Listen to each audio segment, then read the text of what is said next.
ತಮಿಳುನಾಡಿನಲ್ಲಿ ಅಬ್ಬರಿಸಿದ ಫೆಂಗಲ್ ಚಂಡಮಾರುತ ಇದೀಗ ಕರ್ನಾಟಕಕ್ಕೆ ಎಂಟ್ರಿ ಕೊಟ್ಟಿದೆ.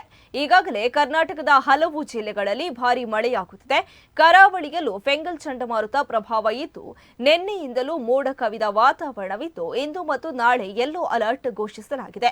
ಚಂಡಮಾರುತದ ಹಿನ್ನೆಲೆಯಲ್ಲಿ ಡಿಸೆಂಬರ್ 2 ಮತ್ತು 3ರಂದು 35 ರಿಂದ 85 ಮಿಲಿಮೀಟರ್ ಮಳೆಯಾಗುವ ಸಾಧ್ಯತೆ ಇದೆ. ಹಲವು ಜಿಲ್ಲೆಗಳಲ್ಲಿ ಮೋಡ ಕವಿದ ವಾತಾವರಣವಿದ್ದು ಚಾಮರಾಜನಗರ, ಮೈಸೂರು, ಕೊಡಗು, ದಕ್ಷಿಣ ಕನ್ನಡ ಜಿಲ್ಲೆಗಳಲ್ಲಿ ಭಾರೀ ಮಳೆ ಸಾಧ್ಯತೆ ಇದೆ. ಬೆಂಗಳೂರು, ಕೋಲಾರ, ಚಿಕ್ಕಬಳ್ಳಾಪುರ, ತುಮಕೂರು, ರಾಮನಗರ, ಮಂಡ್ಯ, ಹಾಸನ, ಚಿಕ್ಕಮಗಳೂರು, ಉಡುಪಿಯಲ್ಲೂ ಮಳೆಯಾಗಲಿದೆ ಎಂದು ಇಲಾಖೆ ತಿಳಿಸಿದೆ.